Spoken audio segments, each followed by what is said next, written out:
Hey guys, welcome back to the channel. If you are already a subscriber, thank you so much for coming back.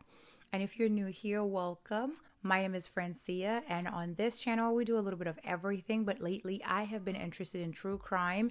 And if you're interested as well, I hope you hit your subscribe button and your notification bell so that you always know when I upload. Today's story is again about a woman because I was so intrigued with the last lady. Not fascinated. I was not fascinated. I was a little intrigued with her wicked mind. And I figured, hey, there are some interesting women out there. Let's see who else was out here doing the most back in the days. And so here I am with another one. This time we're traveling further and further back in history. We're going back to the 16th and the 17th centuries. So bear with me. This lady was a Hungarian noblewoman and alleged serial unaliver whose name has become synonymous with blood cruelty and unspeakable horrors. Okay? She and her servants were accused of torturing and unaliving hundreds of girls and women from 1590 to 1610. Some sources said that the accusations against her were supported by countless eyewitnesses, and most recent sources claimed that the accusations were some sort of a plot to destroy her family's political influence in the region. Was she a sadistic murderer or a victim of political intrigue? We shall find out. Who exactly are we talking about? Let's get into it. Countess Elizabeth Báthory was born on August 7th, 1560, into one of the most powerful families in Hungary. Hungary? I think it's Hungary. Okay, don't come for me. Now known as Slovakia. And she spent her childhood at etched Castle. Must be nice. Her father was Baron George Bathory VI. Her mother was Baroness Anna Bathory of Somlio. Oh, Lord Jesus. And her uncle was Stephen Bathory, who was the king of Poland. Her lineage was steeped in wealth, power, and influence. I mean, her family controlled Transylvania, for God's sake, which is now in Romania. Side note. Oh, Lord. Okay, complete transparency here. Okay, do not judge me. We listen and we don't judge, okay? I don't know history or geography very well, okay? I don't know anything about that sort of thing. But I want to know if I am the only one who thought Transylvania was pure fiction. Oh, God. Please bear with me. I did not think it was a real place. When I would watch Hotel Transylvania, I thought it was like Wakanda. I thought it was made up. I thought it was made up. Oh my goodness. I feel not so very bright. When I was researching this story and I saw Transylvania, I was like, that can't be right. That can't be right. I had to Google it separately. And it turned out to be a real place. Oh my goodness. Comment below if you think wisdom is chasing me and I am way faster, because I did not think this place was real, and I refuse to believe that I am the only one. Seriously, don't let me feel that way by myself. Comment below if I'm not alone. Okay, great. Thank you. But anyways, like I said, extremely powerful political family, but along with privileges came a dark legacy. Her family was rumored to harbor madness and cruelty. I mean, if you're ruling, I guess you need to be a little bit cruel. But then again, what do I know? I'm a mere peasant. Elizabeth was intelligent, well-educated, and politically astute, but her life was marked by violent times and a harsh upbringing. She was raised in a Protestant family, and at a very young age, she learned Greek, Latin, Hungarian, and German. It was said that because of her prominent social rank, she was trained by her family to be cruel.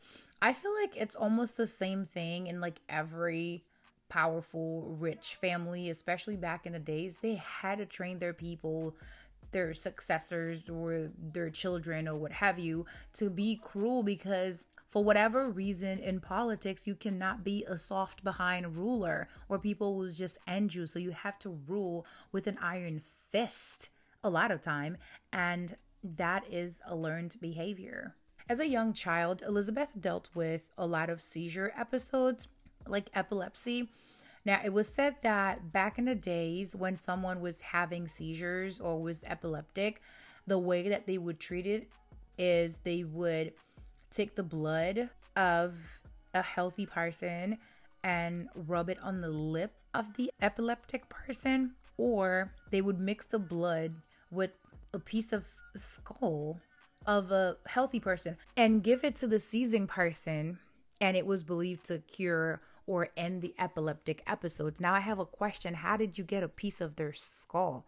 Or the blood for that matter? Or did you just cut them open? The blood is still very gross and not very humane to do that, but like the piece of skull, I have so many questions. I have questions because that was crazy stuff. Crazy stuff. When Elizabeth was 13 years old, she became preggers. It was said that she allegedly got preggers by a peasant boy. So I don't know if it was two 13-year-olds messing around and she got preggers, or if the peasant boy forced himself on her. You know what I mean?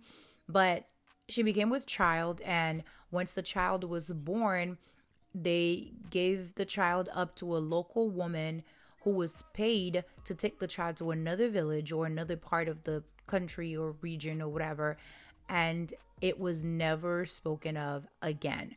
Now, that is all alleged, by the way, cannot be proven. There's no documents nowhere to prove that this thing did happen. It's all rumors from the locals. It's word of mouth. It's word of mouth.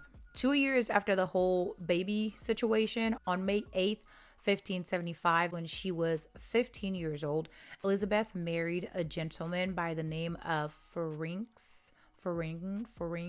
I don't know, Nadasti, don't come for me, whose family was also powerful and apparently very rich because she got a castle as a wedding gift. Yeah, like, where are these people hiding nowadays? I want those family members that'll be like, here's a few $1 million as a wedding gift, or better yet, those family members that offer you a couple of millions, to stay away from their son. Where are you? Like, I'm here waiting to be turned away from your son with some money. Just give me the money and then I will gladly leave your son alone. Where are those people at? Where are they at? I would like to know, because I want to be turned away by somebody's mama. So after their wedding, they joined forces and became a very powerful couple, and they had a whole bunch of children together and lands. In 1578, Nadasti, the husband, he became chief commander of the Hungarian troops and was leading the war against the Ottomans, which meant that Elizabeth was in charge of the business affairs of the family and their estates, which she had to manage and provide medical care during the war. Not to mention, she was also in charge of defending her husband's lands, which was in great danger of being attacked or invaded. Yeah, she was in charge of the defense. Such a powerful, brave young lady. In 1578, how old was she? Let's do some math. She was born in 1560. 78, 18. She was 18 years old. Oh my gosh. Bruh, they do not make us the same way anymore, because I could barely take care of myself when I was 18, let alone be in charge of defending a whole region against dudes with weapons. Nope. The way I would fumble this whole region and everybody in it. Not I. Tout moun mouri if it's up to me. Everybody would be gone. Like, don't look at me. Don't count on me. Like, I don't do this. Me in charge of a whole region, a whole part of a country, a 18-year-old woman with all the dudes and their weapons. Oh, no. Non, petite moi, no baby. No, I could not. But homegirl did what she was supposed to do.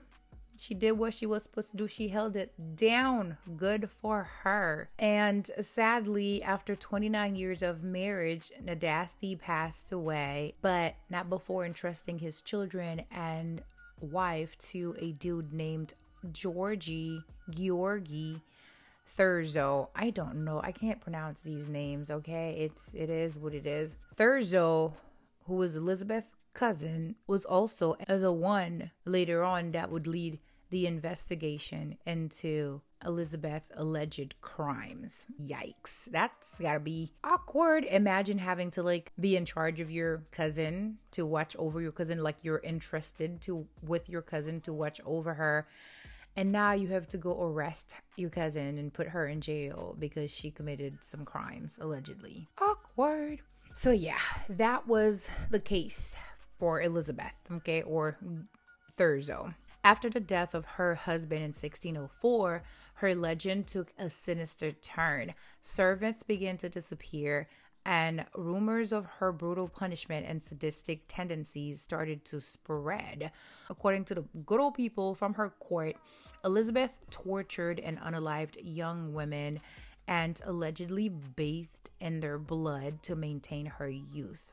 If she did do that, I would think it had more to do with her epileptic episodes if she was still having them. But I wasn't there. I don't know. They said her youth, then it was her youth. But I would think you get where I'm going with this. Okay, great. Like I said earlier, she was a very powerful person. She was ruling like a dude at 18 years old and probably before that because, you know, and people were afraid of her. And together with her husband, they were unstoppable, I'm sure, and they had a lot of land and stuff. So after his death, the powers that be most likely wanted to take her down, but they knew she was ruthless, so they couldn't just come at her any kind of way. They had to conjure up a plan to take her down.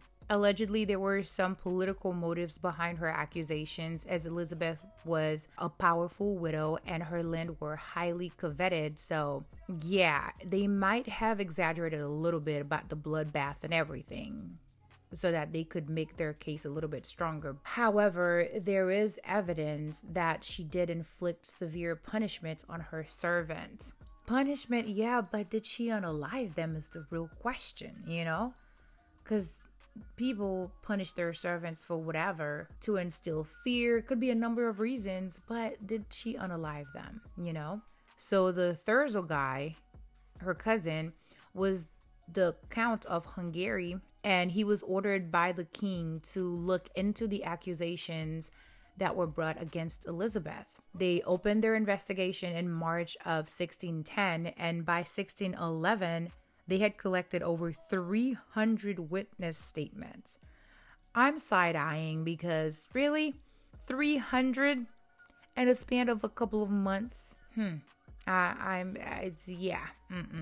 So after they collected all their little depositions from all their little witnesses, they determined that Elizabeth had tortured and unalived more than 600 girls with the assistance of her servants. On December 13, 1612, the powers that be agreed with Thurzo about the fate of Elizabeth and her estates, and on New Year's Eve, Thurzo went to Elizabeth's castle and arrested her along with 4 of her servants who were also accused of being her accomplices. According to a letter that Thurzo wrote to his wife, he said that when he got there, he found one girl that was deceased and another girl that was in very bad shape, but there is no evidence that he even questioned the girl that was in bad shape about what happened to her. And then there were rumors that he caught Elizabeth in the middle of torturing the girl, but allegedly she was having dinner when Thurzo arrived. Also, Thurzo told everybody and their mama in that village that he had caught her, like I said before, red-handed, doing what she was doing. But it was said that he detained her before he even saw the alleged deceased body and the alleged hurt little girl. So somebody was lying. I don't know. I don't know, but it's given sus. It's given somebody was up to no good against this lady. That's what my gut feeling is telling me. It doesn't make sense. So after Thurzo arrested her, he got together with her son and her two son-in-laws and with some of her families as well who ruled Transylvania to come up with the best course of action because they didn't want to have her property be seized by the crown due to the public scandal. At first, they wanted to send her to a nunnery, but because, news travels fast, they decided to keep her in the castle under strict house arrest.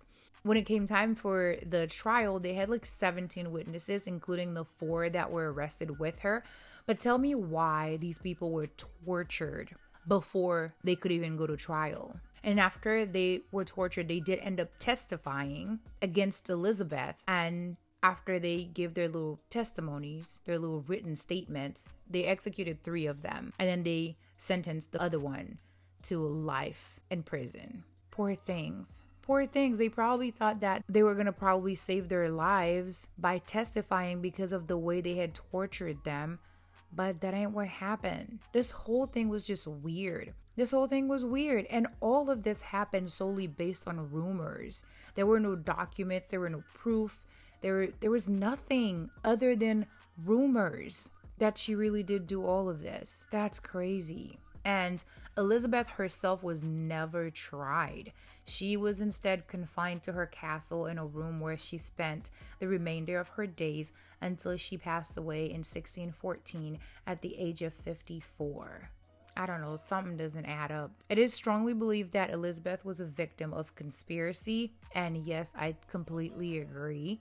Some argued that the charges against her were largely politically motivated because she had a lot of wealth and had large areas of land in Hungary. They increased even more after the death of her husband. And then, get this, the king that sent Thurzo to open the investigation into quote-unquote Elizabeth's crimes, it was said that the king owed Elizabeth a large debt, which was miraculously canceled by her family after she got arrested in exchange for them to manage her captivity.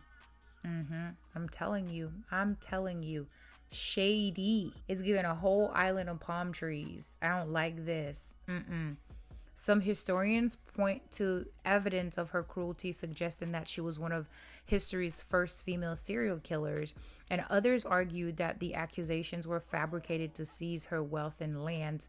And like I said, I have to agree with this one because them was shady folks. How you gonna owe her a lot of money and then all of a sudden she's arrested and then you don't owe her anymore? You make a deal with the family for them to, okay, you can keep her in this castle for her to never see the light of day again. And in exchange, you have to drop, like, I don't owe her anymore. Like, what? No. Politics, man. Politics. Over the centuries, Elizabeth's story has become intertwined with myth, transforming her into a figure of horror and fascination. And that, ladies and gentlemen, is the story of Elizabeth Báthory. Let me know your thoughts down below in the comments. Do you believe that she was truly guilty of such heinous crimes, or was she the victim of conspiracy? Because like I said, politicians will always be politicians. Most of them are lying, conniving murderers, and they go to great lengths to get what they want. And like a woman ruling amongst all these men back in the days, I know they weren't happy. They were okay when her husband was alive, but the minute her husband passed on, they're like, heck nah, we ain't gonna be ruled by a woman alone. So they had to come up with a plan to take her down. That's what I think happened. Anyways, that is all I have for you guys today. Let me know what you think down below in the comment section.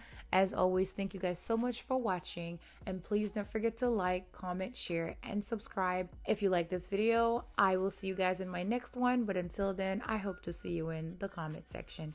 Bye.